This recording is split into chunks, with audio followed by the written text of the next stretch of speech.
Welcome to Nightlight. Step away from the mainstream and gather around as we enlighten the world and our realities and travel this cosmic journey we call life. Join us as we share with you and provide that beacon that can guide us all to a better way. Explore with us as we examine a metaphysical montage of spiritual insights, covering everything from the mundane to the magical, UFOs to unicorns, and everything in between. This is a time of awakening, of sharing and evolving, of spreading our wings and soaring on the cosmic breath of creation.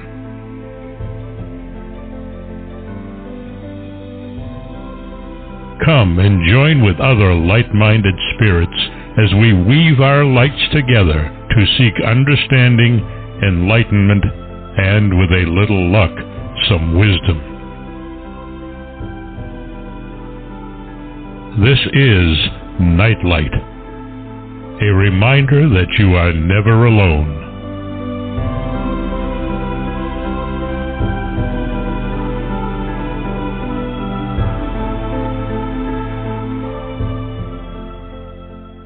Welcome, everybody, to Nightlight. I'm so glad you could join us today. We have a really fascinating show. We have Michael Feeley with us. First, I want to thank Ken Quiethawk for his amazing intro. Please check him out on YouTube. Not on YouTube, on Google. He's a native storyteller, and his craft and his method of preserving history and passing it on generation to generation is quite phenomenal and will be an enlightening experience for you. Also, a reminder, check out the website, barbaradulong.com, for new information and insight and lots of new stuff every day, as well as where our schedule is, and it'll let you know when our next show is and where we're headed next. And Mark has a fascinating show for tomorrow, so do check that out. And then Thursday, we have Amit Swami on as well. So it's a full week for us for sure. We have, as I said before, Michael Feeley with us, and he's written a book called Alchemy of the Gods. And I promise you it's a fascinating book. I promise you that you will not be able to put it down, and I promise you you won't be able to argue with some of his material. It's quite uplifting and enlightening and insightful. He is a trained police investigator, and in his book he reveals to you that humans are not from Earth, but from another constellation entirely. He's also uncovered that the pyramids and other mysterious monoliths around the world carry an encrypted message, and that there are higher communications held within the likes of the Nazca lines, crop circles, hieroglyphic language, and the Moai heads of Easter Island. He makes astounding revelations about the mystery of the elongated skulls of Stonehenge, Egypt, Russia, Peru, and Malta, with a new interpretation of their meaning and formation, plus much, much more. Just who were these ancient gods, worshipped, idolized, and documented by our ancient ancestors? And are they extra-terrestrial beings from other far-off worlds, or are they simply the elder race of man paying their root races a return visit, giving them tools for inner transformation? The book is amazing. It's the kind of book you want to read a little bit at a time so that you can really absorb what he's saying and apply it to yourself and your own life and your own enlightenment and your own transformation as far as a spiritual entity. And go back and reread it with gaining greater insight every time you repeat it. It's a wonderful book to have. I recommend you read it during the day, because if you read it at night, you won't be able to put it down, and then your sleep cycle's ruined.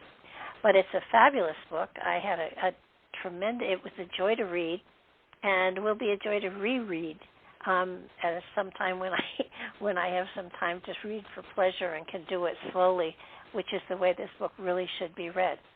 So welcome to the show, Michael. I'm so glad that you're here with us today. No, thank you very much. Thank you for the introduction. It's always a pleasure. Thank you for that. It's a wonderful book. I know this is the culmination of a lot of research for you, but what was it that set you on this pathway of understanding the messages that are hidden within the physical? Yeah, no, absolutely. I mean, I worked out a long time ago that basically that there's a secret, and it's not been handed out to the crowd. And in order to get your copy of that secret, you must obtain truth, knowledge, and wisdom. And I also realised that if you seek the temple door and you find it, and you knock loud enough, then you'll become the philosopher's stone. So in other words, you will be a gatekeeper for secret knowledge. My love of the ancient world and my love of history and my love of working things out has always been with me, always been a part of me. And of course, in a previous career, I was very, very much into evidence and investigating and following the evidence and looking where the evidence takes you, and not going to any scene of crime or anything like that with any precondition of what might have happened, but instead look at the evidence and see what the evidence tells you. And I became, as I say, a trained investigator in doing that, brought many, many successful things to court, and had many, many successful prosecutions as a result of following that evidence. So because of paranormal and supernatural things, when I did eventually leave that chosen career in 2009, then my desire to investigate and look into things just simply changed from the world of crime and the mindset of a criminal to the mindset of the secret societies and the secret ancient mysteries of the past. So that's really what got me into it, and I also realised that when you walk past a church, when you walk past a cathedral, when you see these wonderful monuments and monoliths, that there's a language, there's a hidden language, and I wanted to know what that language was saying. So I made it my business to knock on that temple door, and it opened for me. Well, I've often wondered about all of these ancient monoliths, and there has always been the realization that there was a far advanced culture that was here, and it kind of bothered me knowing that it was thousands and thousands of years old. Why were there no records as to what and who they were that created all these things? And so many people talk about, they're looking for the hidden chamber under the Sphinx, and they're looking for written material, and written material probably doesn't stand the test of time. It makes great sense that their message is encoded into the structures that they have left behind. And that's what you discovered, and that's where things started to fall into place. And it makes great sense that the message is there, but you have to be able to step beyond. I mean, I want a book to what is the message and what is the purpose, and what else is here. There has to always be subtlety behind, layer and layer and layer of consciousness behind everything. And basically, when people looked at the Sphinx and looked at the Great Pyramids, they were trying to archaeologically describe them, but not looking for a message that they represented. And you found that message, which I thought was fabulous. No, absolutely. You see, as we say in pre-show, the likes of archaeology won't find the answers because the answers are not in the ground. And you may find Saxon and Roman coins, and you may be able to recreate Roman and Saxon villages. But when you start looking at the real ancient mysteries, they're not in the ground. And if you look in the wrong place, you're never going to find. So what I've found is that the answers to these things are actually within the oracles of stone themselves. When you say, why didn't they leave records? Well, they did. Because they've signed every single stone on the Great Pyramid. And every single stone on the Great Pyramid in the outer casing has the signature of the builders. And that goes back to the elongated skull race, who are an advanced spiritual race. When you look at the like of the Sphinx, this advanced elongated skull race, who were known as the sons of God, which basically means the enlightened ones, who took the daughters of men, who are the dim lights. Basically, the Sphinx is the two journeys of man, and the elongated skull race are symbolized by the lion. Now, the Sphinx is the two journeys of man, which is the left-hand path or the right-hand path, is the matter or the spiritual. Now, the Sphinx of Egypt contains the book of Revelation of the Bible, because the Giza Plateau is the original Bible.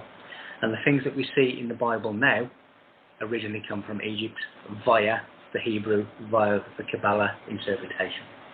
So the Sphinx itself is really the two journeys of man. The riddle of the Sphinx relates to the number 9, which is the lesser worlds, and that's why we have 9 pyramids, because the emanations of the 9 lesser worlds, or the lesser worlds, is basically number 9 in 3 sets of 3, which is why you have the Giza Plateau, which has 3 sets of 3 of pyramids. Now, the pyramid itself contains the word Christ in its mathematics. The Sphinx, the face of the Sphinx, is Mother Nature, that the Egyptians called Netta, which is time and space, which is where we get the word net and different things. The pyramid shape itself represents divinity within man. And how does that happen? Well, the pyramid is really a cubic design, and three-dimensional matter, the fabric of which is the cube. So when you get the cube, which is matter, and you take the top 4 corners off the cube, it reveals the geometric shape of the tetrahedron, which is really divinity within matter. So those who have attained the Godhead, those who have received a Christ consciousness, those who have attained the initiation level are represented by the pyramid shape, which is also the pentagram, which is the number 5, which is the micro of the macro. The macro is the number 10, the micro is the number 5, which is the pentagram, which represents the one that rises above the 4. In other words, the 5th element, which is risen above the 4 elements, which is also contained within the pentagram. And that is why it is the symbol of the mysteries and the symbol of the Pythagorean mysteries. So you have all of these different things that really talk about how to, should we say, go beyond the material world, how to go beyond the 3rd dimension, how to get beyond and transmute and transition the animalistic nature of humanity. And that is what the Giza Plateau, the Sphinx and the pyramids are telling us.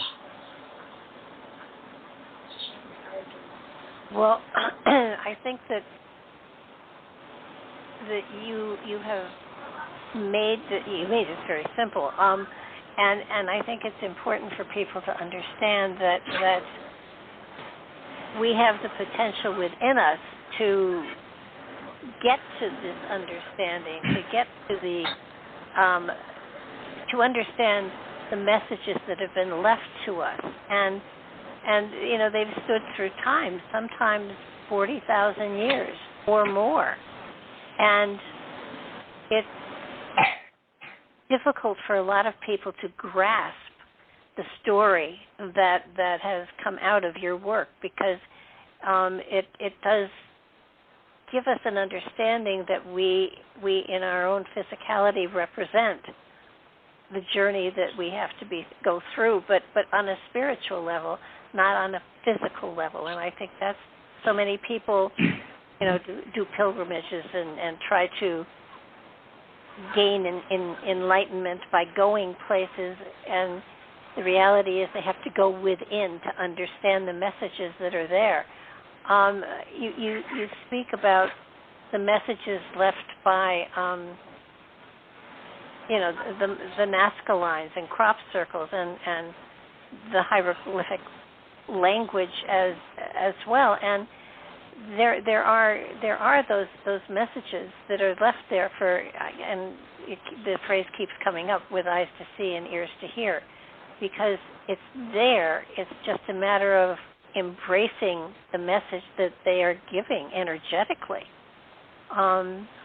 And I loved the fact that you went into also the element of sound and how sound was used by the ancients to create a lot of these edifices. And it's something that people are beginning to understand, but they aren't all the way there yet. So that it feels as though the egg has been cracked and people are beginning to understand and embrace the philosophy that you're putting forward. No, of course, and you are perfectly correct in saying that everything is within, because what is outside of us is merely a projection of what is inside of us. And everybody has this potential within them, but society and religions and the establishment are teaching people to look outside of themselves, which again, as we've just said, if you look in the wrong place, you will never find what you're looking for. You will never find the hidden treasure because you've been given the map that is wrong. Now, when you just said that phrase about those with the eyes that can see and the ears that can hear, when I looked at the Egyptian Rosetta Code, I worked that out in relation to mathematics and the Rosetta Code. And this is how I did it. Now, when you look at the likes of Osiris is the green man. When you look at the likes of the emerald tablet, obviously emerald is green. So the colour green is 528 hertz. Okay. Now, what I did is I looked at the mathematical figures of 5 to 8, and I divided them. 5 divided by 2 divided by 8, which gives you 0.3125. Now, 0.3125 as a fraction, mathematical fraction, is written 5 over 16. Now, 5 over 16 can be expressed as 1 over 4 plus 1 over 16. Now, what I did when I got that mathematical formula that I'd worked out, is then I then looked at the mathematical fractions of the Egyptian eye, or the Egyptian eye fractions. And what I realised after looking at that, and coupling that and marrying that with my formula, is that 1 over 4 relates to the eye, and 1 over 16 relates to the ear. So in other words, those with the eyes that can see and the ears that can hear will work out these meanings, which is exactly what I did, just based on the numbers 5 to 8. So it is encrypted within the Egyptian Rosetta Code that those with the eyes that can see and the ears that can hear will come into this knowledge. Now, when you look at the Bible and you look at Matthew 13:13, it says, "This is why I speak to them in parables. Though seeing, they do not see. Though hearing, they do not hear or understand." So, again, Egypt, Bible, perfect comparison. The eyes that can see, the ears that can hear. And this is there in plain sight, even though it is encrypted. It is there for people to work out and understand. And it is protected because it is sacred. It is protected because these people who protected it didn't always want certain individuals or certain groups, such as the priesthoods, to understand this sacred mystery either. But those who have the eyes to see and the ears that can hear will understand the ancient meanings. So I'm not saying it is easy. I just have a habit of being able to see numbers or see symbols, and it speaks to me in a deeper way than it would ordinarily to most people. Well, obviously, you were able to absorb something that millions of people haven't been able to understand, and you put it forth so easily that it's amazing. I mean, the pyramids and the Sphinx and the Nazca lines, I'm sure all go back much further than science has said, because it feels to me as though, and I have no proof, but it feels to me as though humanity as a whole has been working towards a place where they can evolve to absorb this kind of information and then become who we should become. And it does feel as though time is speeding. It feels to me as though time is speeding up. And so awakening on many levels is happening to people all over the world, which is fascinating. And your book is very timely because it does give you an understanding that there were ancients that were leaving these messages for us. But who were these ancients who had this kind of knowledge and left the message and then disappeared? I mean, who were they? Well, first of all, I've actually dated the Great Pyramid through Egyptian star codes at 73,440 years of age. And that was using Egyptian sacred science, which is the stars. Now, the Hebrews took that knowledge and they created their lunar calendar. They also put this knowledge and hid it in what we now know as the Dead Sea Scrolls, or the Qumran Cave Scrolls. Now, those Qumran Cave Scrolls were taken by the Knights Templar, and they were hidden, and I found where they hid them, which is in Roslin Chapel in Scotland. And I know exactly where the Knights Templar hid this sacred knowledge, because I've worked it out. And I took a Star of David symbol, put it over the map of Scotland. I then marked where Roslin was, and then I took that and put it on the floor plan of Roslin Chapel, and marked where Roslin should be there, and that's exactly where the Knights Templar have hidden the Qumran Cave Scrolls that contain this Egyptian knowledge. So, based on that, the Great Pyramid, which I can prove, is 73,440 years of age as of now.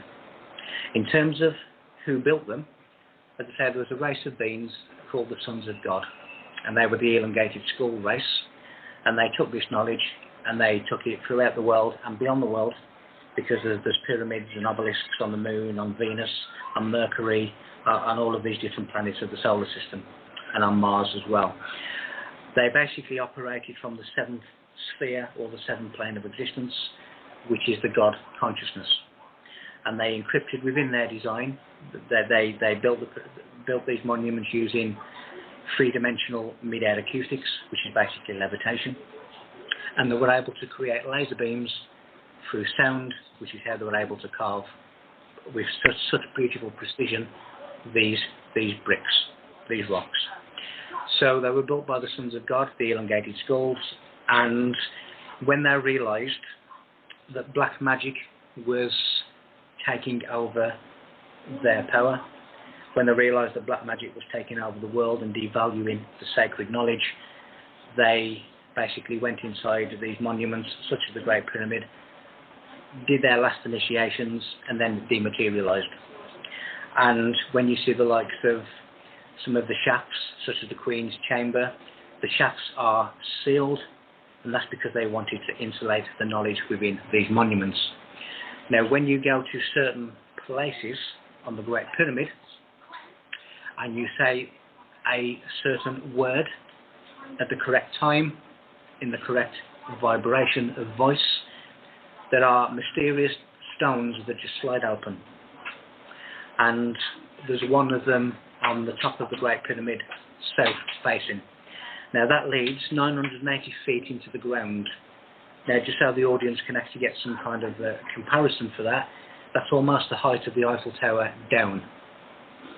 And that is accessible by a stone that slides open exactly 7 feet, and you go down 980 feet. Now, inside the Great Pyramid, there are many rooms, such as in the Sphinx and other places, that look, you can see them with some of the ultrasound images, but you can't get into the rooms because they are apparently sealed. However, again, they are voice activated by certain words at a certain frequency. And if you know the word and you know the frequency, then the stones slide open to give you access to the rooms. So a lot of the ancient things were built for sound, sound activated, and the shapes of these, the different geometric shapes, are not only the mind of God, but certain symbols, certain shapes actually make you leapfrog to higher levels of creation, higher dimensional frequencies. And that is why some pyramids have indentations, because it changes the octave, it changes the sound, and they're able to bypass into the higher levels of the astral plane. So it is sound orientated, but there's many different reasons for the pyramids, but basically they are encouraging us to know thyself and to learn that the kingdom of God is within. And when you realize this and you become the kingdom of God within, you are represented by the pyramid, because the pyramid represents divinity within matter.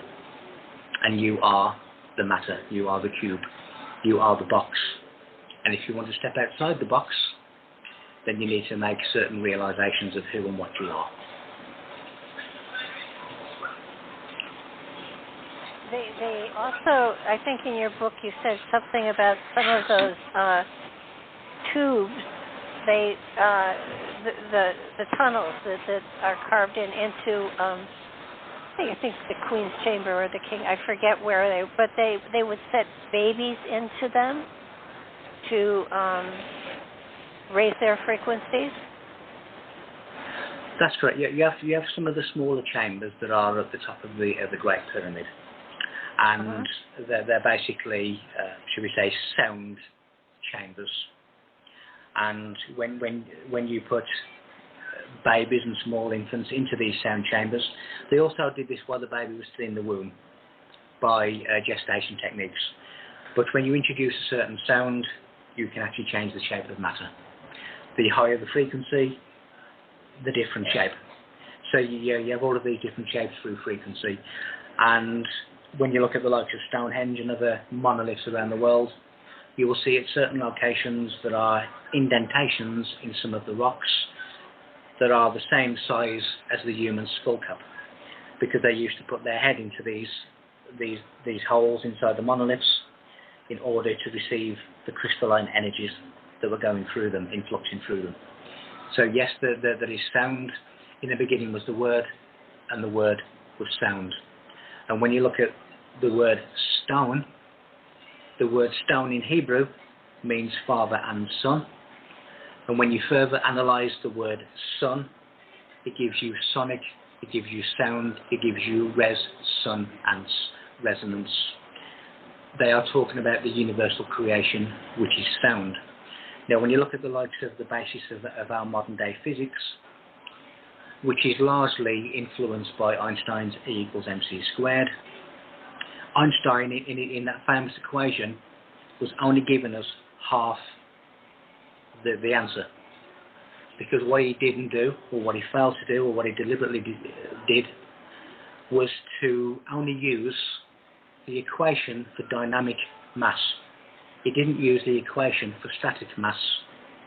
Had he done so, that famous equation would not have been E=mc², it would have been E=m, energy equals mass. That then leads you on to vortex space, rotational spheres, and it is those rotational spheres that create sine waves that are sound waves that are creation, because every sound has a shape, and everything that we see in creation in this universe is the result of a converged sound. So Einstein's theory should have actually been E=m, which then would have been the blueprint for creation, which I managed to condense into an A5 size piece of paper. This sort of corresponds to the solfeggio resonance that the ancient monks used in their chanting, and how different hertzes address different parts of our brains to unlock things. Absolutely. The choir of the church relates to the sound waves of the brain. When you start looking at churches and these wonderful buildings, they are an expression of the creative force in either design, in architecture, in sound, in song, in chant, and in fire, i.e. the candles.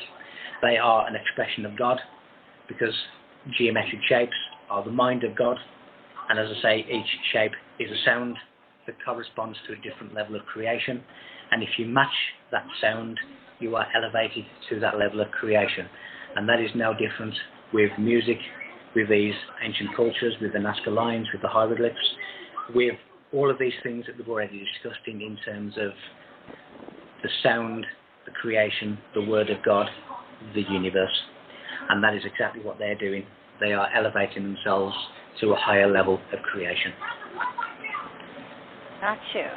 I know that solfeggio music has been around for a long time, and have been fascinated with the different Hertz levels, how they do address different aspects of consciousness, and have been fascinated by that.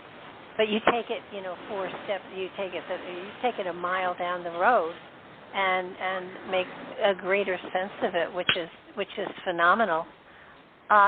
There is the element here of your book keeps addressing the fact that rather than, as I said before, rather than looking outside of ourselves, we should be looking inside of ourselves, because there's my term, magic in there. There is power that we have inside of us, and our brains. They say, and our DNA. I do believe that when we incarnate, we bring DNA from past lifetimes and future lifetimes in with us, and that code is in our DNA, and it's a matter of they call a lot of our DNA garbage DNA, and I don't believe it's garbage. I think if you want to go back to some of the ancient stuff and the Hall of Records and stuff like that, I believe we carry the Hall of Records in our DNA. Yes, DNA and blood remembers music, it remembers sound, and water remembers information. So inside us, we have this database in the fluids of the body. So when you start talking about the mind, which is really the Golgotha, the place of skulls, it is truly the temple of wisdom. And you have the anterior fornix, which are the 2 pillars of Hercules. You have the likes of, say, Golgotha, which is the skull, which is where we become enlightened.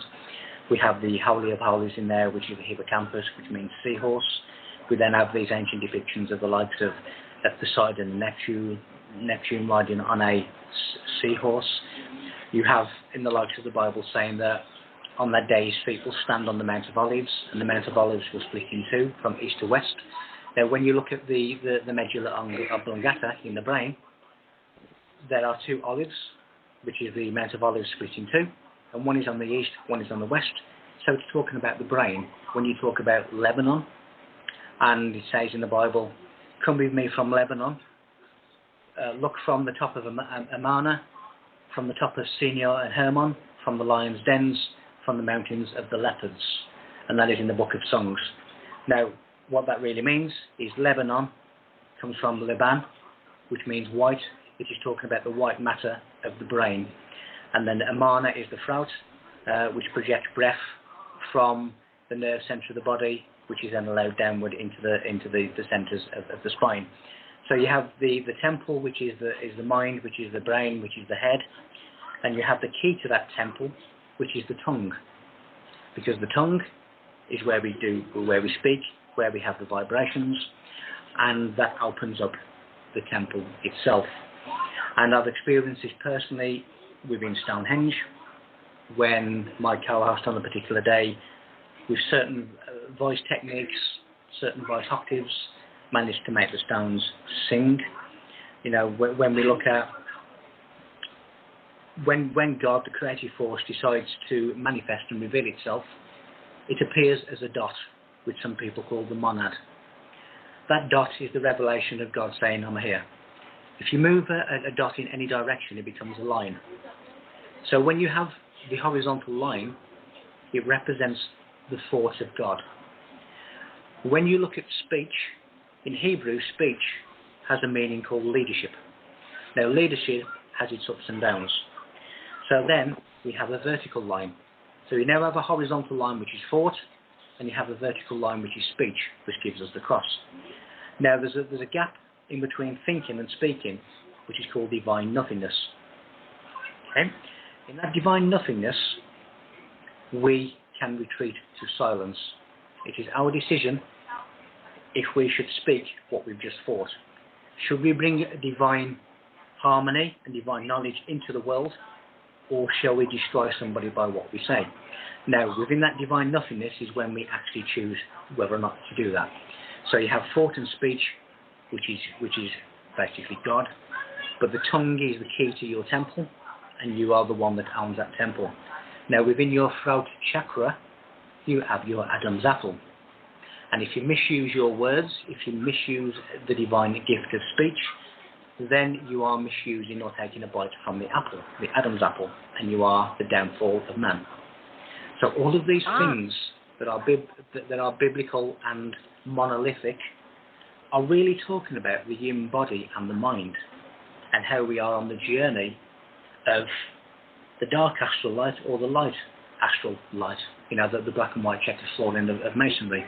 It is everything within us, and it is giving us the key to unlock ourselves. And that is what the ancients and the Bible and all of these are really telling us at their deepest levels. So actually, a lot of our myths are really allegorical. And Atlantis and Lemuria are allegories for parts of our consciousness as opposed to continents. Yeah. But basically, it's all allegorical because gods and God names are magic formulas. Because when you look at the Kabbalah and different things, that they have systems of exchanging letters for letters, exchanging letters for symbols, taking letters out of one word to create another word, and basically they're all magical formulas to reach a certain level of consciousness.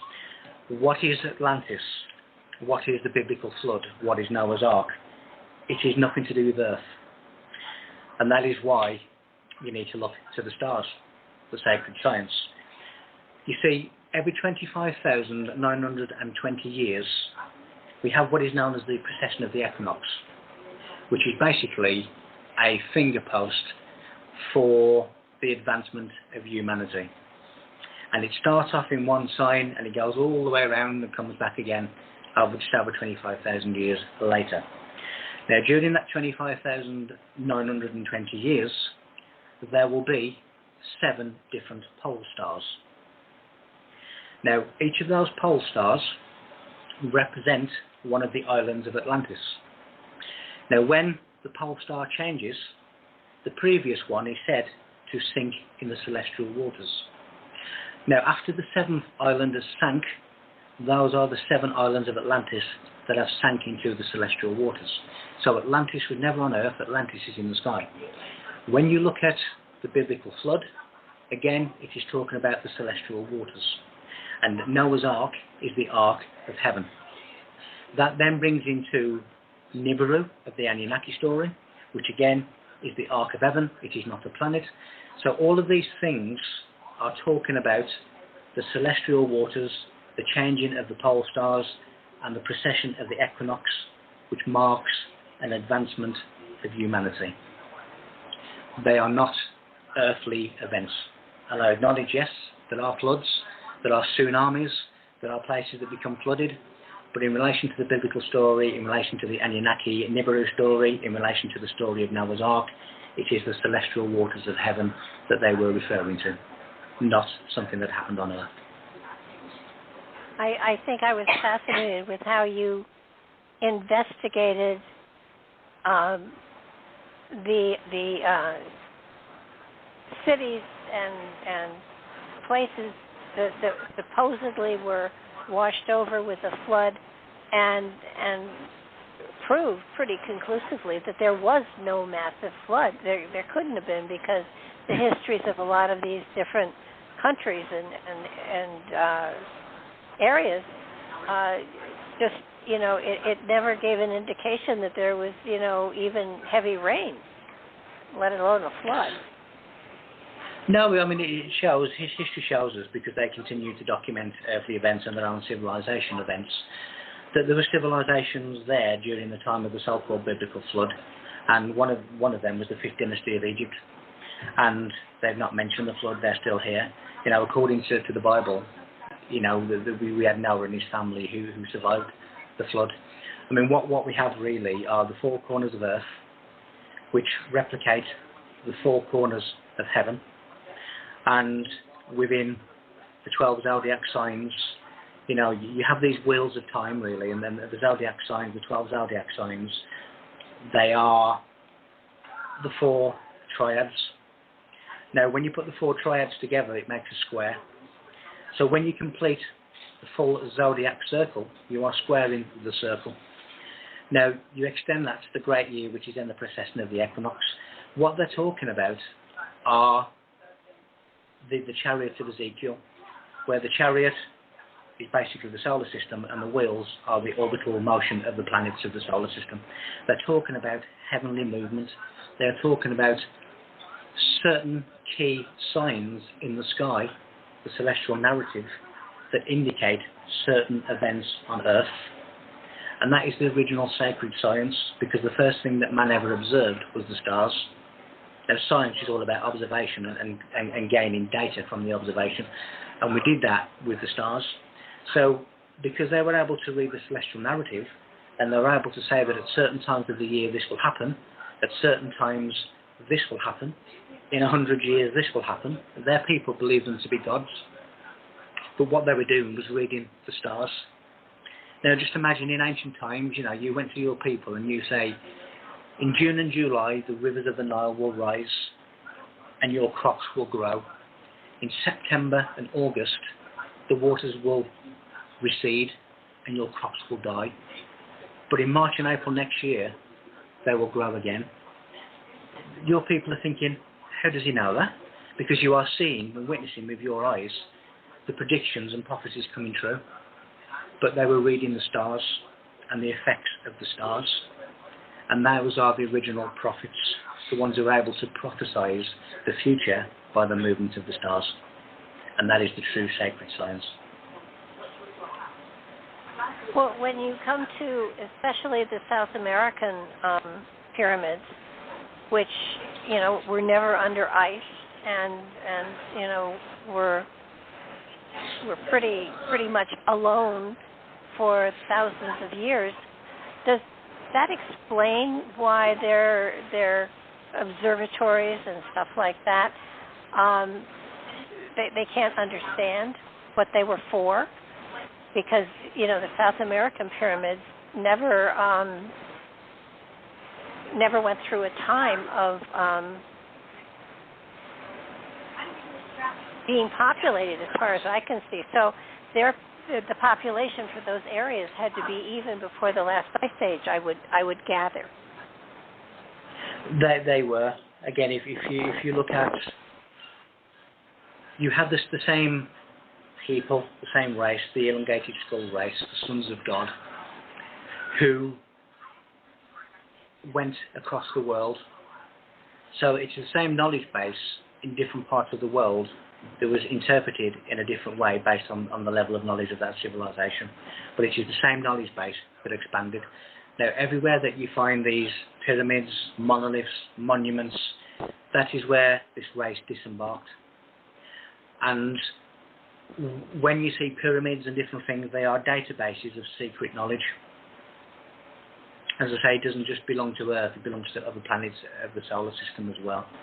So we have this basically, this system that is far older than history tells us. It is far older than, your Ancient Aliens TV show and your History Channel will tell you, because they are wrong in their calculations of the age of these things. So they are much, much, much older than people believe. And some say to me that how can you claim that Egypt is the epicenter of knowledge when there's other civilizations that are older than Egypt? And I say to them, you are going on the mainstream calculation of how old Egypt is. Egypt is far older than you realize. And it is the epicenter of knowledge. Now, in geometry, the center of any geometric shape, you have what is known as the gold vibration. That is why gold is so revered, because it is believed to be, for one, the sun, or the vibration of the sun, but also the center of geometry, which is the mind of God. Now, when you get the Great Pyramid capstone, the gold capstone, when that is returned, it will be the exact center of Earth's land mass. It will be the gold vibration at the center of Earth. these places are not just there because they look nice. They are there because they are testament and silent witness to the legacy of the wisdom and knowledge that once reigned upon the planet. So, I think one of the other areas that I was fascinated with was the Moai, and how they were their construction was exact, and they were facing eastward. What is that telling us? Well, east is obviously where the sun rises. So east is considered illumination. So when you look at what we call the east, we call it the Orient, or people from the east are Oriental. So what is that telling us? That we must orientate ourselves to illumination, to the east. That is what the Edds of Easter Island were facing east for. It is to orientate themselves to the Orient, to the east, the place of illumination. And you have 1,000 Easter Island statues. The number 1,000 is symbolic because 1,000 in sacred science relates to the conqueror, and what that means is the master of self. Again, the conscious Godhead, human. Why can you only see the Edds of Easter Island? Because they're asking you not to concentrate on a five sense consciousness. They're asking you to work on your divine mind, which is the communication to the higher levels of existence. So don't concentrate on the five sense consciousness, because the only limit to wisdom is the limitation in the vessel that is to receive that wisdom. If you are initiated, that simply means that you have expanded yourself in every way, through your nerve endings, through your organs, through your body, through your mind, and you are able to take higher levels of frequency, knowledge and information. That is what an initiation really is. And if you've done that, and if you've done the work on yourself, then you are able to understand and accept and tolerate these undiluted divine frequencies. And that is what the Edds of Easter Island are telling us, to work on the divine mind and not on a five sense consciousness, which is really a prison for the soul. Oh, absolutely. And every part of what they're doing, again, is a significant detail. But we have to look into it and we have to piece it together. And we can't. Originally, when I was looking into these things, I was looking into civilizations as their own individual identity, their own individual entity. And I soon realised that actually they're all talking about the same things, the exact same things, but in different ways.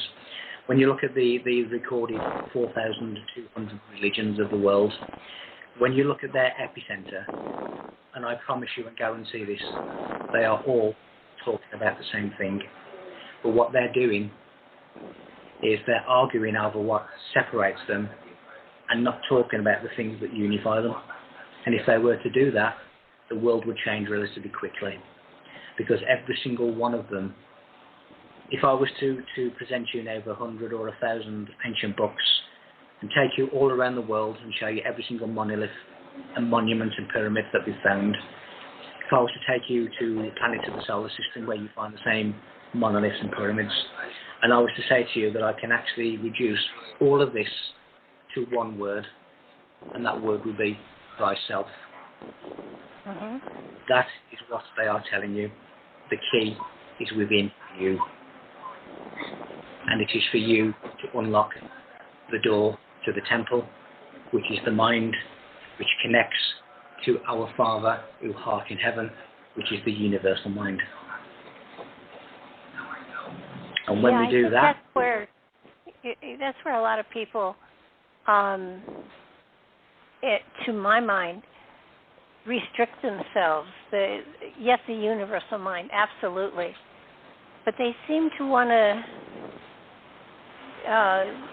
diminish it to a particular quote-unquote God. And the purpose of the universal mind is not to be worshipped, but to be absorbed. Yes. You see, the great mistake that people are making is that they are believing the teachings. They are believing that they are nothing more than flesh and blood who will perish if they don't worship a certain system, and that they are completely being misaligned with the truth, and they are being taught that they've already found the truth, so they don't need to continue looking. When you look at the God of the Bible, which in the Hebrew is Yahweh, or YHWH, which is really a tetragrammaton. We added vowels so we could pronounce them, but it's YHWH, which is the God of the Bible, which is Hebrew, which becomes Jehovah in Latin. That is not God. It is the breath of God. Because Yod He Wu He is the fire and the water and the air of human breath. So YH is to inhale and WH is to exhale. If you give, you shall receive. It is talking about breath. Now, that is the Holy Spirit. Why does the Sphinx have no nose? Because the Holy Spirit is breathed into the nostrils. And if you have no nose, you are disconnected from God. You are disconnected from the Holy Spirit. That is what it is telling us. When you look at the word Jesus Christ, Jesus means the divine breath or the circular breath of God. Now, the mystics tell us that the union between God and man on earth is best affected by the vehicle of breath. We see in the Bible that it tells us that Jesus is the bridge between man and God. So all of these things that we are worshipping as God, as the absolute power, is not God, but it is the breath of God. And through lack of understanding, people are worshipping magical formulas. They are not worshipping the absolute power, which is the deity of creation. That is what is happening. And we are subduing ourselves and we are losing our divinity because we are following the wrong captains of our own ship. The word worship comes from workship. You are the vessel that you must work on. And when people begin to become wise and start to understand that it is not to fear God, it is not to fear the Lord, it is to understand what the word fear originally meant, which is to understand and to know. So these deities are not asking for us to be scared of them, they are asking for us to understand and to know them. Because when we do, we realise who they are and what we are. And until we do that, we are, as I got in a dream, the phrase, prisoners of the men of the sand. And what that means, it comes from biblical scripture, which I didn't know until I had the dream. It basically, the people of the men of the sand in the Bible are referred to as the foolish who walk amongst the people. When will you be wise? It is saying, when will you understand the truth? We are letting captains steer our ship in the wrong direction. I think my late husband, Patrick Cook, says something often. I don't know if it was his or if he got it from somewhere else, but he said people have to remember that we are who we have been waiting for. Yeah. And let's analyze the word remember. Okay. Re means to go back to an original state, and member contains the word ember. Now, ember is a spark off the original central fire, which is what we are. So if you imagine that the original central fire is the creative force, and we are sparks of that original creative force. So when we remember, we go back to our original state. So we must remember who we are. Makes perfect sense. With the sons of God, the elongated skulls, they obviously have moved on. They are no longer with us. But we find their skulls scattered all over the world. Are the skulls there to remind us of what they actually were, or what are? Yes, they are found at the major sacred sites because that is where they had residence. Some of them, as I say, dematerialized, so there'll be no trace of them, but they are still around and they are coming back. And I've seen one of them on a, should we say, I've seen one of them. That they are coming back. Now, when you look at the Bible and it talks about the sons of God taking the daughters of men, as I said, the sons of God are the enlightened, the daughters of men are the dim lights. However, they will both come together to be the building blocks of the golden age. Now, what it is telling us is that the sons of God created through the daughters of men a physical genetic line in order for them to reincarnate at a future time. And they are reincarnating, or have reincarnated, to re-emerge this sacred ancient knowledge back into the world. Now, as I said, 73,440 years of age is what I've dated the Great Pyramid as, and there is a specific date inside the Great Pyramid that relates to us. And that is the year 2001 AD. The year 2001 AD is the beginning of the 17th 360-year cycle of what is now the Hebrew calendar, which was taken from Egyptian star codes.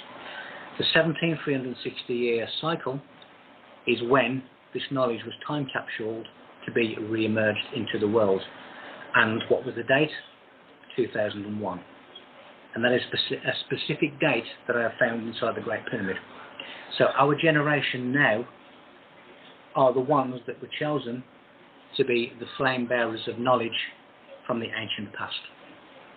Because this is the generation that things were timed to change, for timelines to change, for us to experience that in physical ways, such as time speeding up, which is called the quickening. Because these things are emerging and people are now starting to realise, where's the day gone? Where's the week gone? Monday blends into Tuesday, which blends into Wednesday, and where's the differentiation between the two? There isn't any, because time is speeding up, or the concept of what time is speeding up. And this is now the generation that all this was timed to reawaken. So we are quite honoured and blessed and privileged that we were chosen to continue with the flame.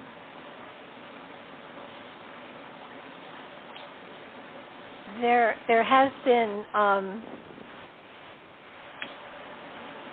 don't want to call it a prophecy, but it kind of comes as one, that in 2024 there is something scheduled for the Gobi Desert on a spiritual level. Have you heard that?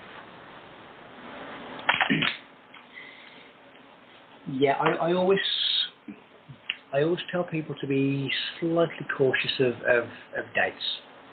Not that something's not going to happen, but because time is changing, and because time can change relatively quickly, and we can actually change future events by what we do now, I tend to find that dates tend to become irrelevant, and it makes people extremely disillusioned. So what I say is that we are now in a time of great change. It will happen in divine timing. And whether that's 2023, 24, 25, 26, 2032, 2050, whenever it is going to happen, because it has been prophesied and it has been documented that it will happen. So try not to get too hung up on dates, because it leads to disillusionment, which then causes deflation, which then makes people think, oh, it's not true then, is it? So just be assured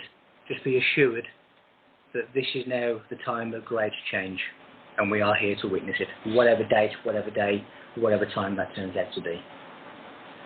There are, the Dead Sea Scrolls, and there are so many old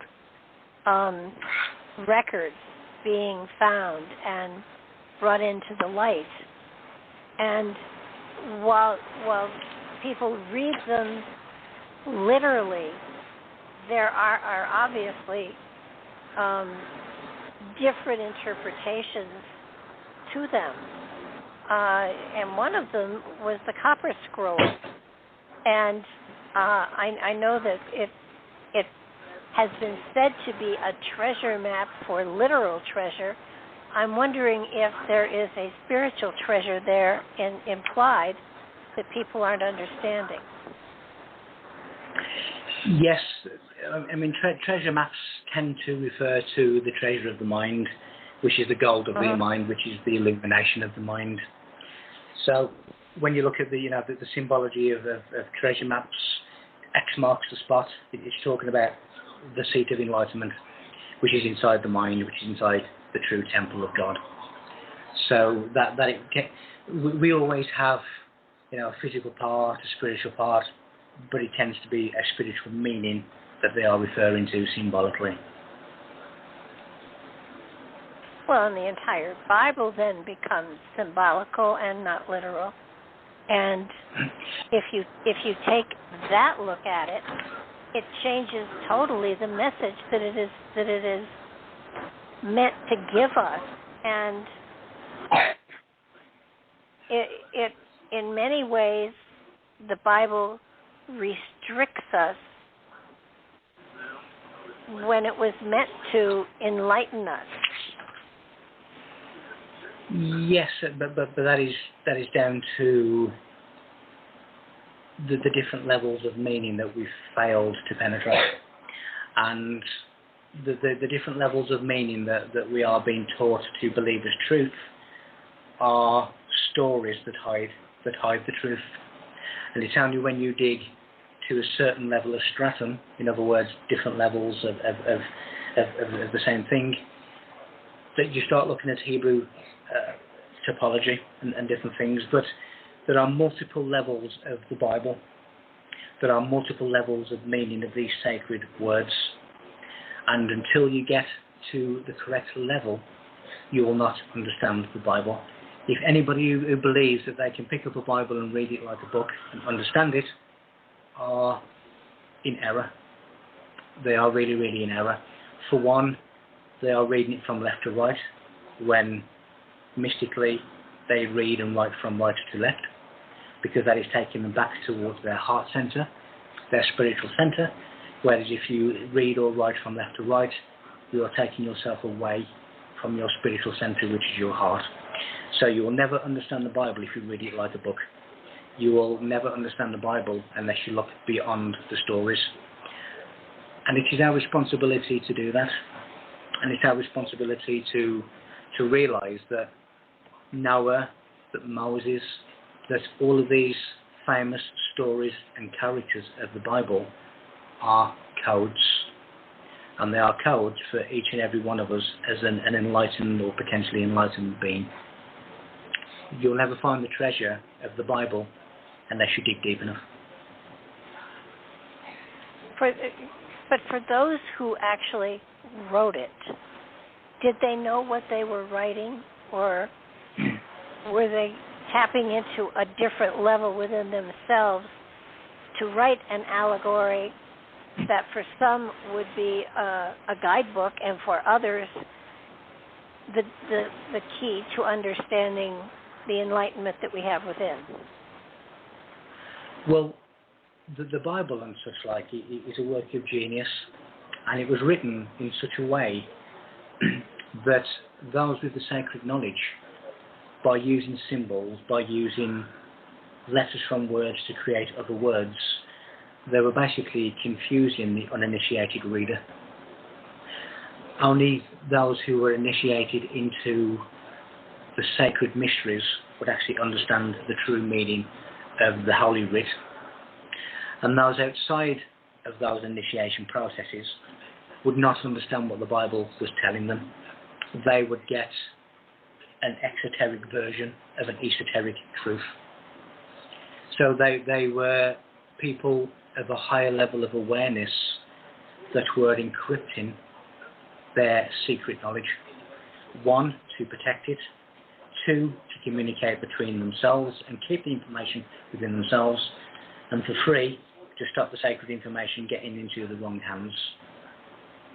And it is only when you look and get yourself into the mind of the writer and understand what they were explaining and understanding the secrets of their particular society, only then can you understand the messages that they were encrypting. That is the only way that you can unlock the door. Well, it's well known that the names on the different books of the Bible were not written by those people. I mean, that's obvious. Because a lot of those people were illiterate. So theoretically, if they did exist in the physical, but it seems that I'm wondering about those people that actually wrote the material, if they were connected somehow to the elongated skull race in order to put the information into that order, or if they were initiated within themselves, sort of coming into this lifetime with a mission to create a roadmap for those who had eyes to see and ears to hear. And it was exactly that, because, as I say, when you look at the contents of the Bible and the hidden meaning of the Bible, I have found the same hidden meanings in the Giza Plateau of Egypt. So therefore, what we now know as the likes of Christianity, biblical Christianity, came from Egypt. It came from Egypt, through the Hebrews, through the Kabbalah, which is Jewish mysticism, into what we now know as Christianity. However, it is the same message that was inside the Giza Plateau of Egypt. So you can say that it is connected to the elongated skulls, because they were the ones that encrypted the sacred knowledge into the Giza Plateau, the universal mathematical knowledge. It's the same as saying that you can find correlation in Greek philosophy to what they were saying in Egypt. And how is that possible? Because many of the famous Greek philosophers, such as Socrates, such as Pythagoras, were initiates of Egyptian mystery schools. And they took that knowledge into or back to Greece. And that formulated the civilization, Athena, which means knowledge, Crete, which means creation. All of this Egyptian mystery knowledge was taken back by the Greek philosophers to Greece. So it stands to reason that you can see correlation between Egypt and many, if not all, of the world's civilizations on what they're telling us, because it comes from a central place and it extends outwards.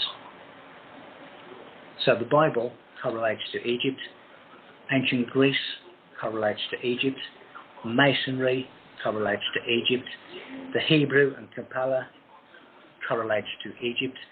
You have obelisks on the moon, you have pyramids on the moon, you have pyramids on Venus, you have pyramids on Mars, you have the face on Mars that mathematically is an exact replica of the face of the Sphinx. It is all a gigantic correlation of knowledge and wisdom. And you will find that written, although expressed differently, it is written throughout the world.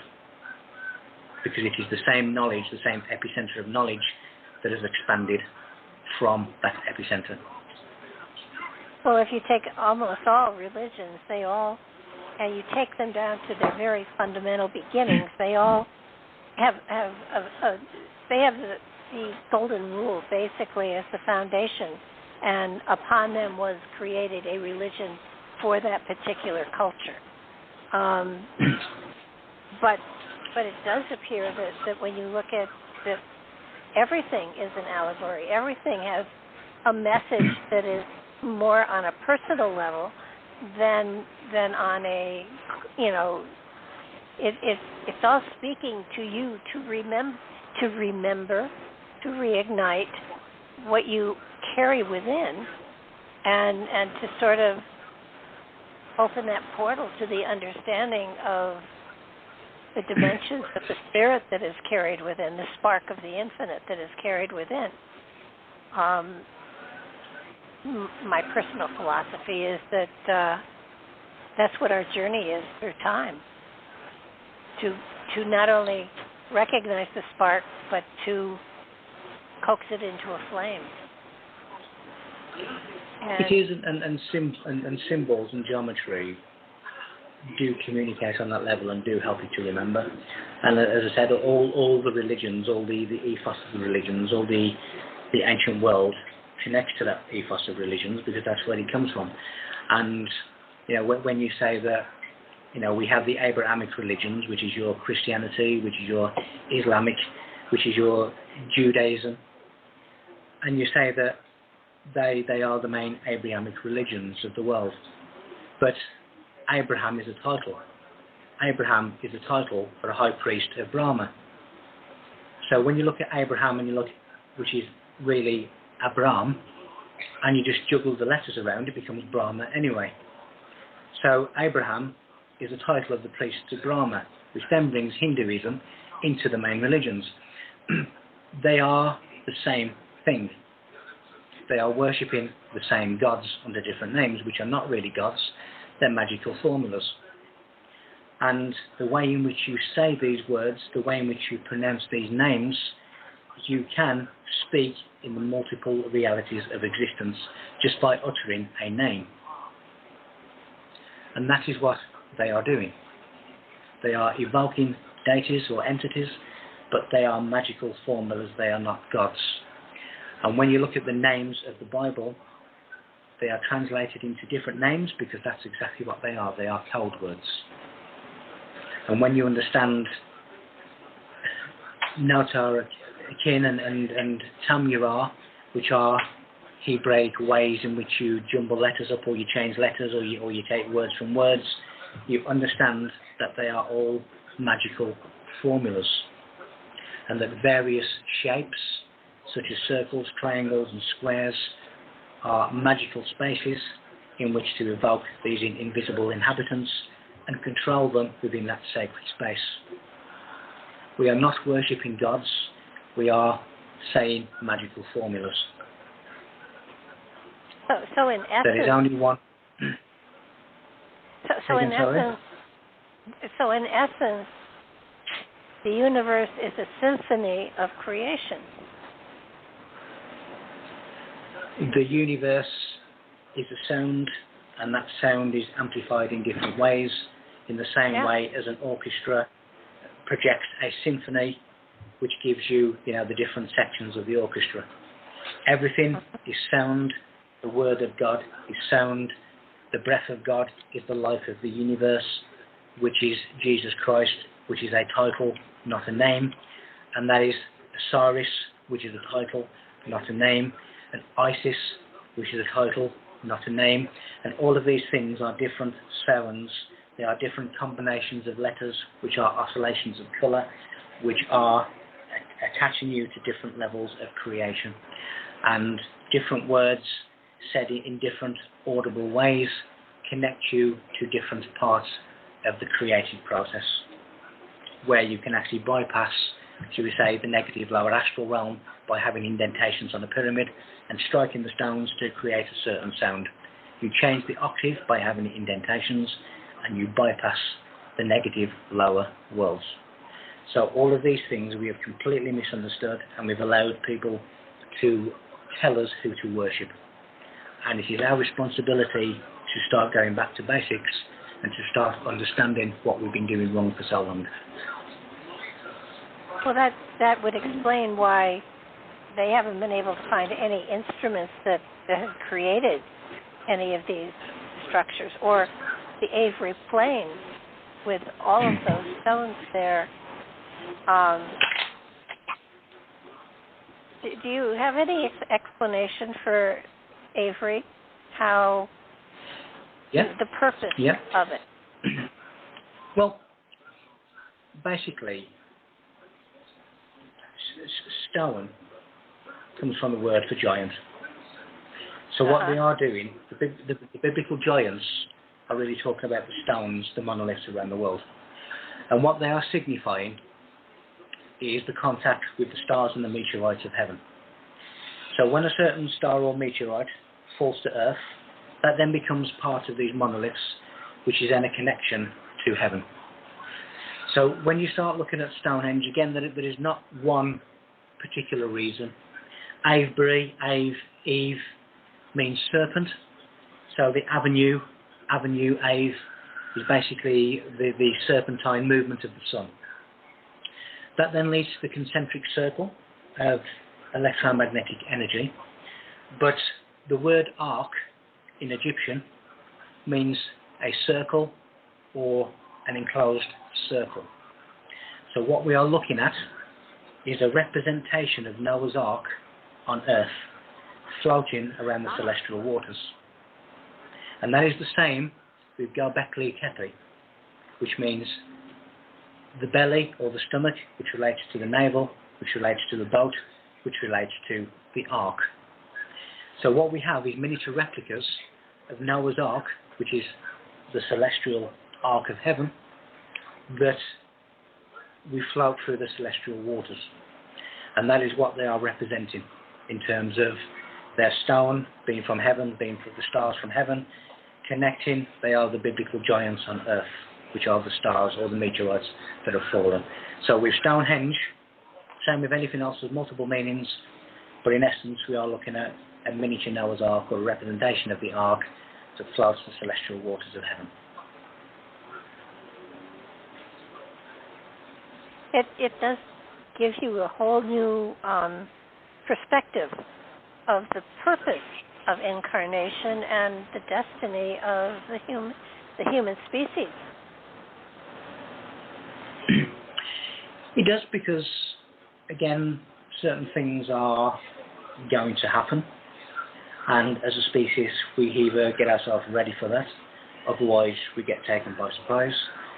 But our future, our timeline, is really down to ourselves, the same as all of this always has been. You know, there's no saviour coming out of the clouds on a white horse. There's no UFO that's going to land on the lawn of the White House and save us, because that the only person that can save us is ourselves. We are our own saviours. And again, looking at the word saviour in different languages, if you look at Sumeria, the word saviour or salvation, sal means the womb. And when you walk into a church and you see the pointed archways, it represents the yoni, which represents the womb. So it's telling us that when we're inside the church, we are the fetuses, we are the children of initiation. And when we walk out of the yoni of the church, we are the reborn. We are the resurrected. But we are returning to the cosmic womb, which is the womb of the mysteries, which is the knowledge of the cosmos. And when you look at the Milky Way, milk, mother's milk, when you look at the word galaxy, gala means milk. So that is the cosmic womb. And, you know, when you see the likes of Donald Trump, when he used to do certain hand symbols, that is what he's representing. The return to the cosmic womb, which is the womb mysteries, which is the universal knowledge, which is your Hall of Records, your Acacia Records, your universal library that is beyond the five sense consciousness. So our destiny is in our own hands, and it is for us to understand how to get there. And how you get there is by working on yourself, and by mastering yourself, and by mastering your thoughts, and using that divine nothingness in between thinking and speaking to decide whether or not it's a good idea, or is it appropriate to say what you were going to say. Or do you return back to silence and say nothing? Because that is yours to own. And when you start to control yourself and you start to master your mind, then you will use that space to make a good and wise decision. But that's all part of the strict self-observation, the strict discipline of self, and to become on a path of initiation to get to the higher places. Because humanity, in sound, in the sense of octaves and sound, have simply become out of tune. If you imagine that between the highest heavens and earth, there is a double octave, which means that there is an extremity between the highest heavens and Earth. Now you look at the Sun. The Sun is the lowest octave of the higher heavens, and the Earth is the lower octave of the Sun.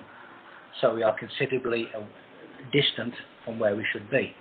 We have become out of tune, and we need to retune ourselves and get back on the scale of frequency to elevate us back. And that is our task. You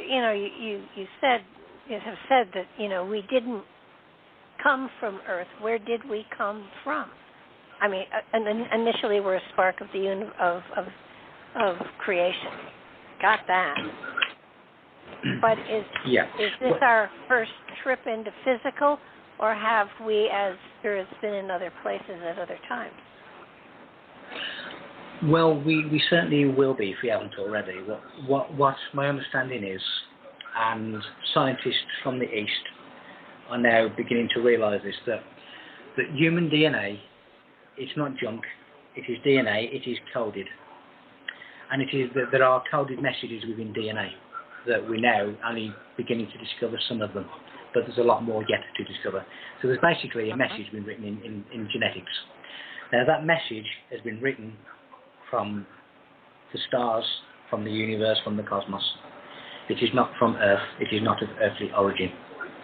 Now when you look at the carbon and the oxygen that has created the physical body, that has come from an exploding star in the Orion constellation.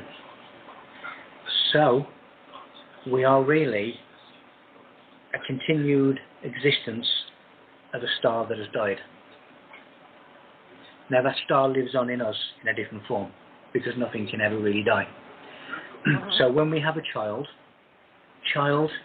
gives us chi, which is a life force energy, but we also call our children youngsters, which in essence we are calling them young stars, because they come from the Orion Nebula in terms of the carbon and the oxygen, which is called the triple alpha effect. Their carbon and their oxygen of their physical body comes from Orion, and the encoded information, genetic information of their genetics comes from the universe, or even beyond the universe. So we are not originally from Earth. Our composite parts are not from Earth.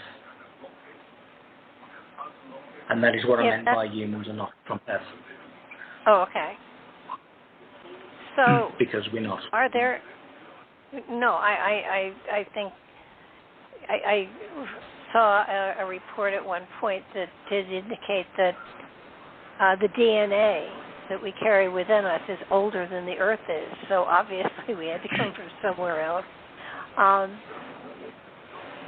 So are there other places where different allegories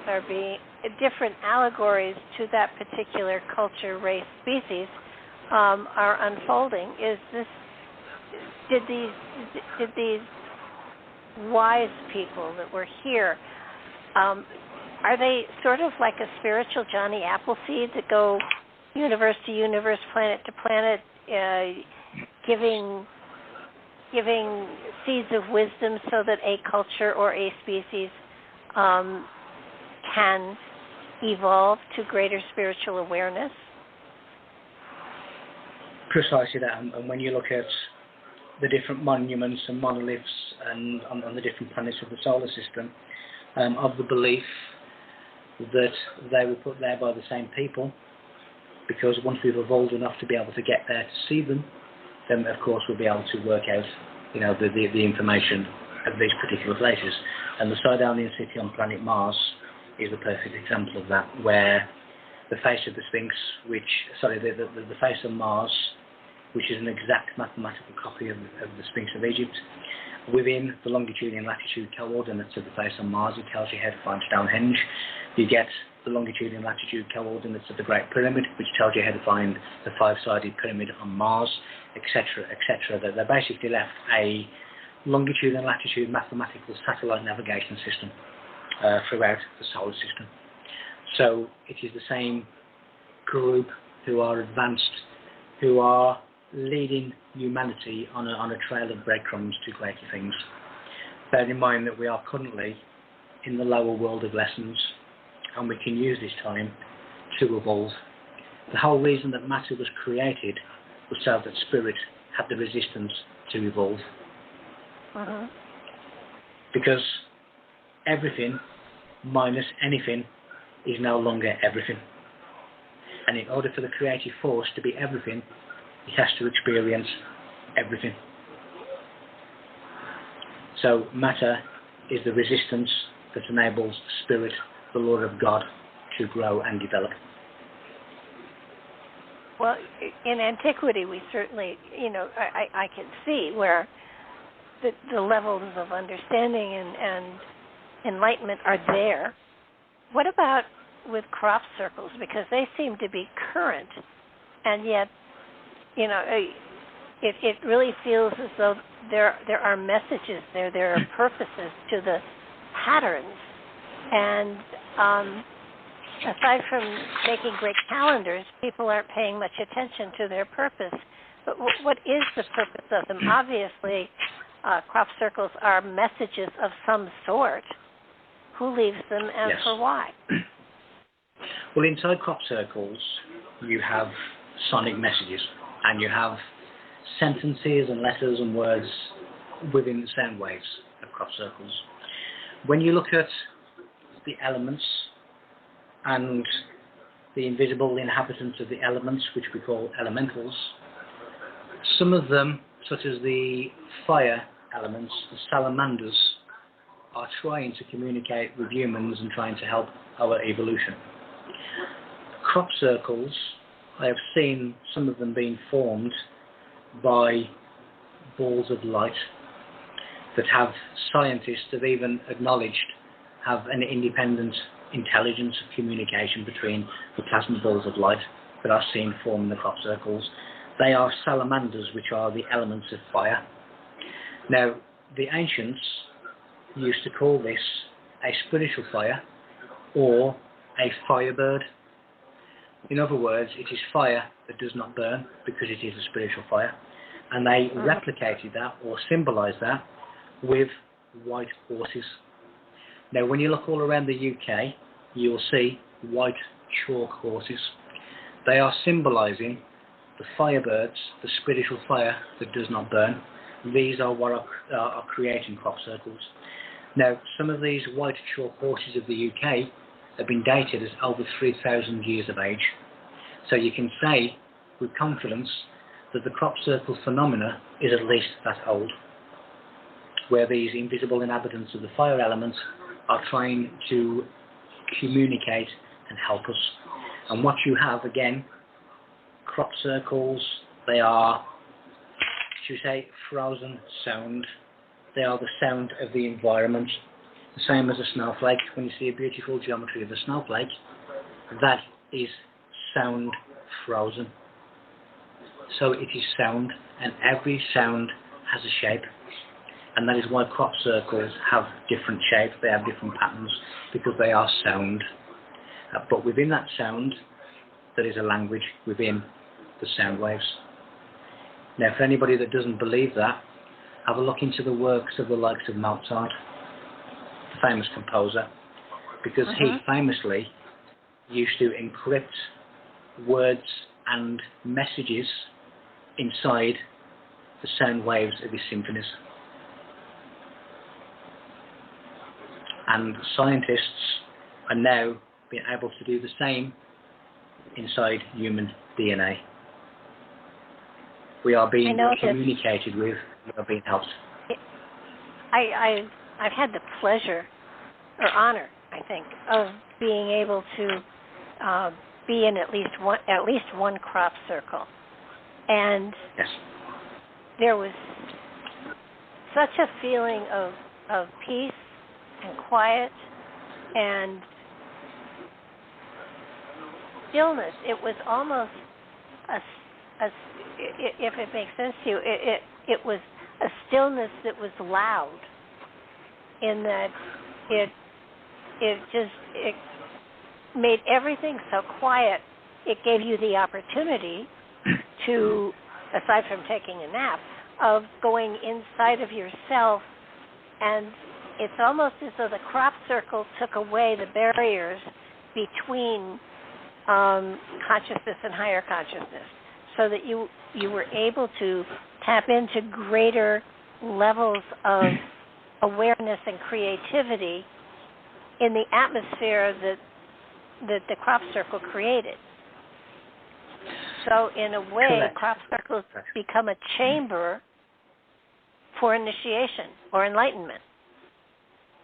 Correct, because the different shapes, the different sounds elevate you to different levels of creation. And I too have also been inside a crop circle that has just been formed. And if you imagine that these places are normally just open fields, so there's no protection from the wind or the elements. And it was a particularly cold and wet and windy morning. But inside the crop circle itself, there was like a static buzz of warmth. Yeah. And it sort of protected you, and it's almost like an invisible sphere of influence that is secluding you from your normal environment.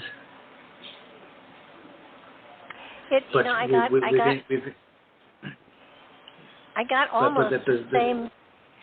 Go ahead. I'm sorry. No, I was going to say that there's multiple levels of communication going on inside these sacred spaces. I got almost the same, and there was a smell of ozone too, which I found fascinating. I almost got the same feeling when going into a lot of the. I used to live in the Northeast, where all of the stone chambers were that they can't figure out where they came from and what their purpose was. And I almost got the same type of feeling when in the stone chambers. Like a cone of silence had fallen over you, like there was a sense of peace and quiet and tranquility, so that, and I don't know what their purpose is. All I know is that they weren't what everybody says they are. So it's sort of almost as though they're giving us the opportunity to utilize the symbols, the frequencies, to absorb them into our own core and use them to activate certain areas and levels of awareness that we have within us. I don't understand. I can understand. The U.S. We don't have the crop circles here in this country that you have over there, but we have the chambers, and which are of course being destroyed happily, by industrialization. So are there in different places, in different cultures, are there different forms of, here's a chamber, here's a way that you can trigger, the elements within you? Are they adaptable for the cultures that they're being turning up in? In other words, is there something beyond us sending us opportunities to experience the enlightenment aside from what's been left by time?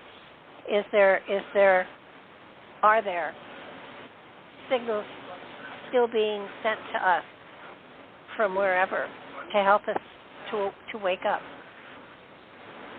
Yeah, no, absolutely. And as I say, there's no one singular purpose for anything. But in essence, they were, say, chambers, spaces, sacred space in which to transcend what is human. And they were put there for that purpose. They were used by the ancients to develop them and to transport them, but they're also there for those who came behind or came after the ancients to also understand, so that they too can transcend. And that is really the importance, is in the understanding. Because, the likes of the altar stone at Stonehenge, which is above a natural water, as I've said, remembers information. Now, when you look at some Egyptian pictures and you see what is known as the Was scepter, which is spelled W-A-S, If you look at the bottom of that sector, you will see a tuning fork. Now, when they used to strike stones with that tuning fork, they used to create vibration. That vibration not only healed, but it transcended people. But it was only the people who had gone through the initiation who were advanced enough and expanded enough to be able to tolerate it. And that is why it was all done in temples, by initiates, by high priests, by pharaohs who had also been initiated by high priests, because they were the masters of sound. They were the only ones that were qualified to do these things in safety, in a safe environment, with the people who had spent years developing themselves in order to be able to be level with the undiluted divine energies that these devices brought into their body. So in essence, there were several meanings for everything, but they were initiation places, they were chambers of portals, they were chambers of transcendency from the human condition to the spiritual potential. And of course, one would have to let go of preconceived theories and be open to a greater vast awareness. But quite a battle for a lot of people to let go of that which has held them back because it's comfortable and they know, in order to get a greater awareness of the journey of the spirit. Of course, and part of the spiritual journey is learning to step out of your own way, and not allowing your five sense consciousness that basically feeds your brain the world, or what the world is, which is not what it is at all. It's a projection of what's inside you. So if you step outside of your own way, then you allow yourself to transcend. You allow yourself to have the wings of the ancient statues, which are talking about, humans having the ability and the powers within them to transcend beyond what is human. So step out of your own way and allow things to flow in, and work on yourself, work on your mind, work on what you say, work on the four elements within you in order to become the pentagram, which is the one that rises above the four elements of creation, to become the fifth element, which is the return to the life force, which is the ether.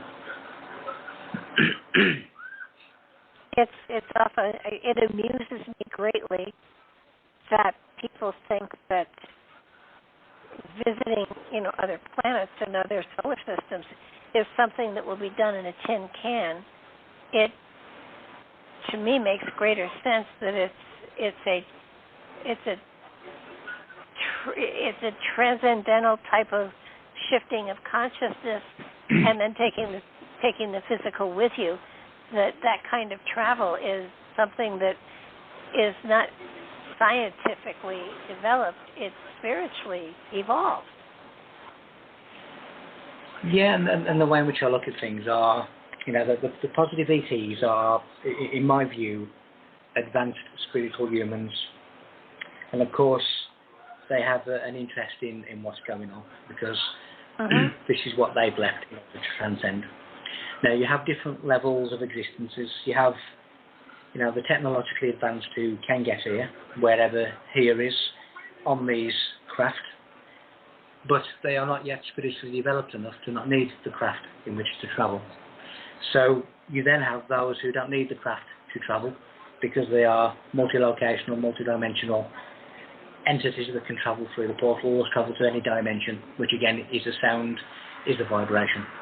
All dimensions, all frequencies, all timelines are a sound. So you have the multiple realities, the multiple existences that are forever around us. We're looking out of space for these things when we should be looking at inner space. Yeah. That's where they are. And again, going back to the archaeology, looking at, if you are looking in the wrong place, you will not find what you are looking for. And a lot of the UFO community, a lot of the science community are looking in the wrong place. Yeah, I think a lot of people who are treasure hunting are looking for something in the physical, and the treasure is really etheric. It's awareness. It's the ability to utilize the talents and skills that we have and use them for the betterment of the planet and humanity. I don't think humanity was meant to stay here, but I'm not sure where we're meant to go. Yeah, I think what has happened is there was a plan, there was a timeline, there was a plan, and I think that plan has been hijacked. And I think we are now living the hijacker's plan. So at some point, the hijackers have to be removed so we can get back to the original plan.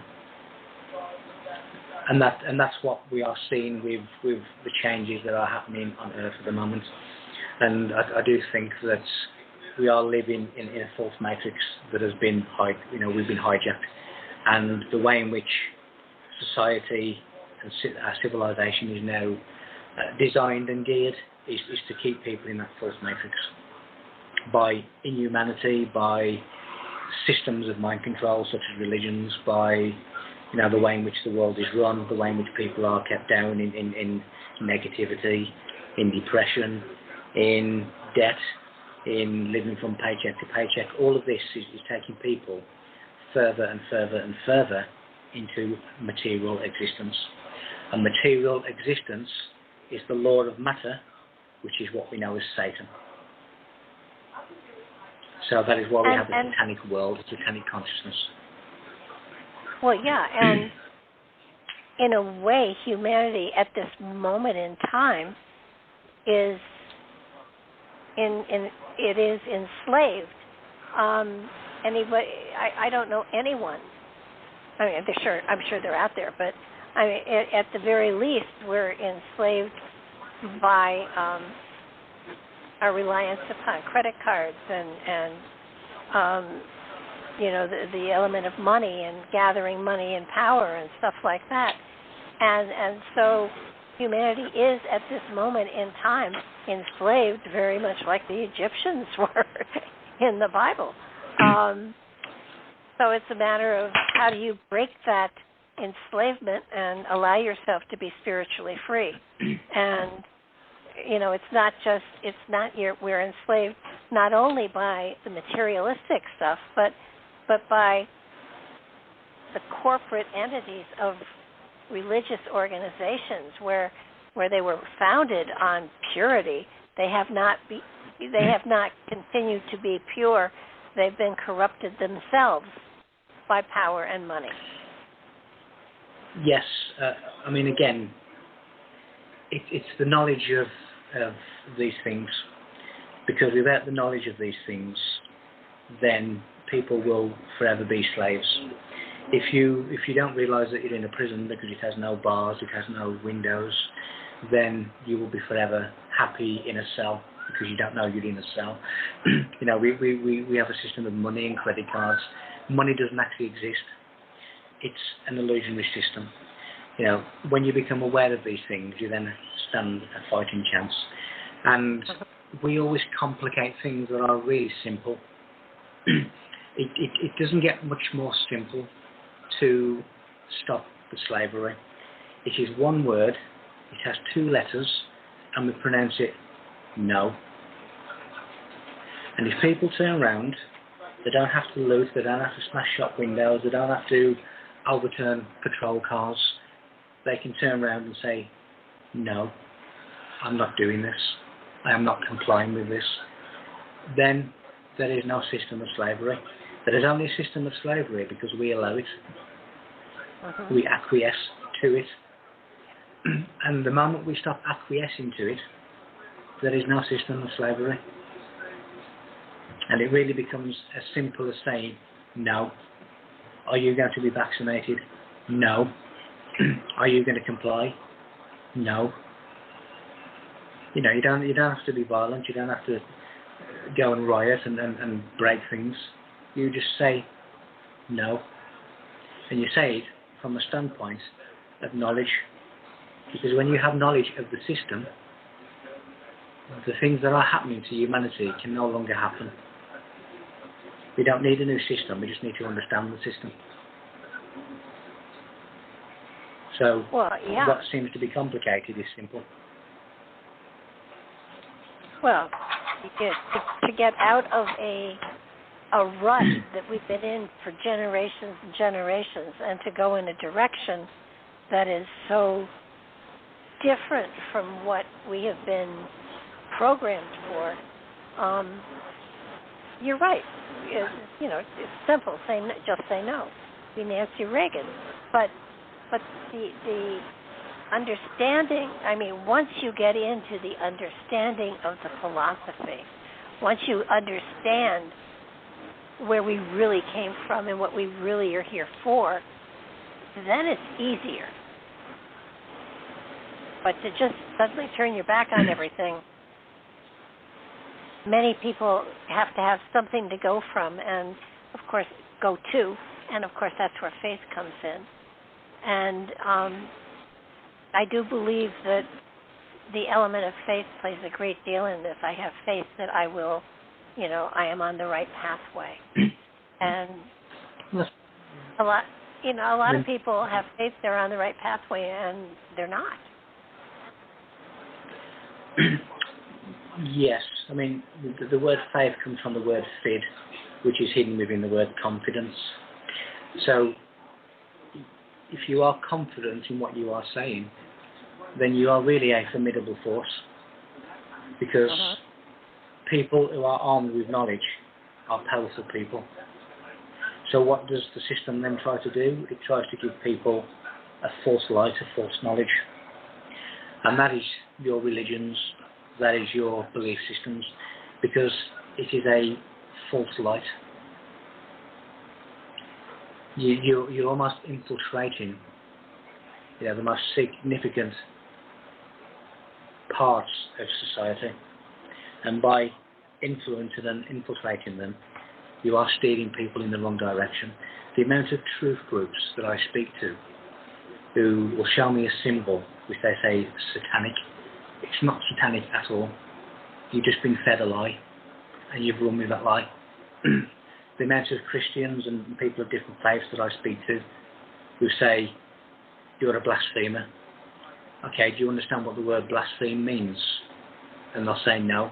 I said, well, then why are you using it? Because blasphemer means to uproot. And what that means at a deeper level is you go back to the tree, where the roots of the tree, because they are unseen, symbolize sacred knowledge. So therefore, if you are a blasphemer, you are simply uprooting that which is concealed into public view. So yes, I am a blasphemer and I am proud of that. Don't use words you don't understand. People call you a conspiracy theory. What do you know what conspiracy means? They say no. Well, maybe you should find out before you speak.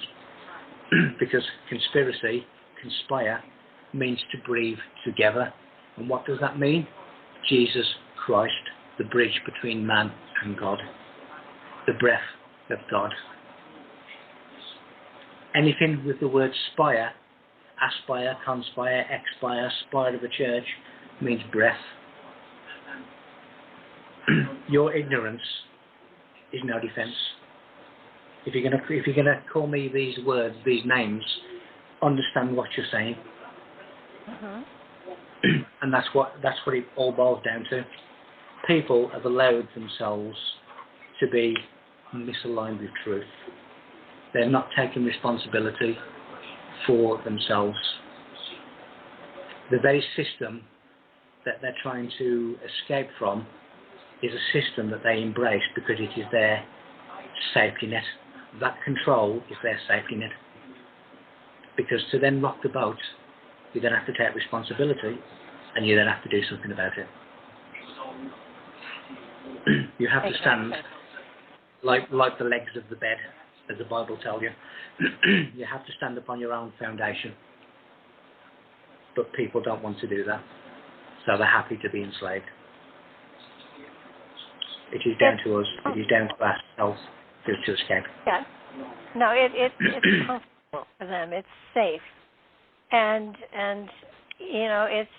I think what happens is that some people just suddenly start questioning, and when you question, when you investigate, when you look into things more intricately, you do begin to feel a different sense of new direction and new awareness. And I know that I'm living in the belt buckle of the Bible Belt here in Nashville, and there are fundamentalists all around, and happily in the area that I am, everyone is very accepting of other people's belief systems and philosophies. So, they aren't burning me, in effigy or anything like that. But it's amazing to see the determination that some people have to not look deeper, to keep things superficial. This is what the Bible says. Yeah. This is what I do, and sometimes it's an older generation, and maybe that's what they have to believe now, and when they return, they probably will have a different philosophy, because it will be a different time, a different body, a different spirit. Not a different spirit, same spirit, but a different perspective on life. I do believe that there are more people that are questioning today than there ever have been. And not only that, but people are freer to step beyond the restrictions of the organized religions and take that material and then look at it and stretch it and understand that there's greater wisdom inside them. I think your book is a wonderful guidebook for people to look at, to see if it fits them, to do their own investigation, and certainly you give them all of the math, so that if they want to do it themselves, they can. Of course, you've done it for them, but sometimes people have to do it themselves just to prove that your philosophy holds water. Yeah, and I would encourage that. And I would encourage people to question, because a question has a vibration, but there is an answer with the same vibration as the question. So when you start asking high vibrational questions, then you start to get high vibrational answers. And those vibrational answers are coming into your vessel, and they are elevating your frequency. So I would encourage people to ask questions and to research what I've researched and tap into the Universal Library, which is what I do, because it is there for people who see beyond the 5 sense illusion to connect to. So I would certainly get people to and encourage people to look into it for themselves, because then you understand it better. When I used to do maths at school, and you come to your test and your exam, you used to get X amount of points for coming up with the answer, but you used to get more points if you could show the formula in order to get that answer. So the majority of the points were in the formula, not the answer itself. But I can give the answer, but you'll understand it more, and you'll get more points for yourself if you work out the formula, because then it is completion. You have all the information. So I would always encourage people to not take anything at face value, to look into it themselves. It is a door. I've opened a door, but it is for each individual to walk through it if they wish. Well, in many ways, too, you've planted the seed of not doubt, but of curiosity. And I mean, for me, doubt is an absolute rejection of. But curiosity is let me check this out and see if it floats. And I think you've put it in such a way that people will try it on, will look into it and go a little bit further than they've gone before. I find that you hit so many targets with this book. I mean, you went from Jesus Christ to Santa Claus, for heaven's sakes. You covered a lot of ground. Well, I mean, Jesus Christ and Santa Claus are the two most famous characters in the world. And when you realise their true meaning, that, I said before about Jesus being the circular breath, or the breath of God, the divine breath, which is the connection between man and God, which is best affected through the vehicle of breath. But when you look at the word Christ, it relates to the word seed. And the word seed is the beginning of anything. And what I'm presenting is a new seed in order for people to understand the Christ, which is the rebirth, the one, the cause. And that's what I'm doing in a literal form, a literal way. People are being shown what these things really are and what they're really telling us, and you can accept it or not. As I said, it's evidenced in there. The truth stands up for itself. It doesn't need me to represent it. It just needs me to write it down so that people can read it and understand it. Well, and like I said, I think it's a book that you need to read more than once in order to actually, and read slowly, because you give a tremendous amount of material, and it needs to be gestated. It needs to be digested and use it as an elixir to awakening. I just noticed our time. Michael, thank you so much for sharing your time with us today. This has been fascinating.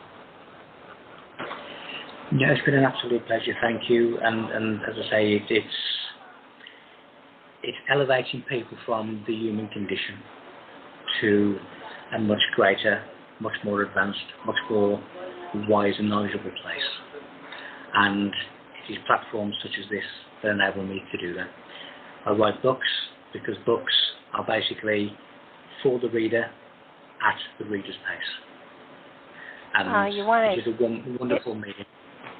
Is there a place where they can get a hold of you? Is there a website they can look at to check out further stuff of yours?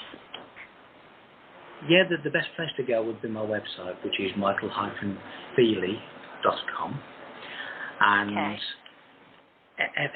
everything you could need, links to social media, to YouTube, and all different things are contained there. So that's probably the best place to go.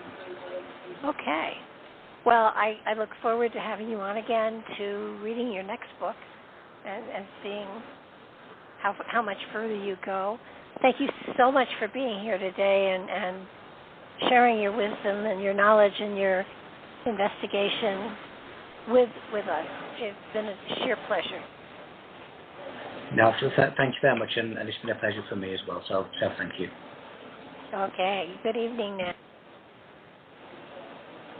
And thank you, everybody, for being with us today.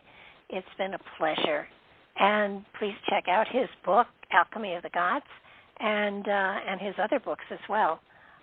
You won't be disappointed. It is definitely an amazing journey and an awakening on many different levels.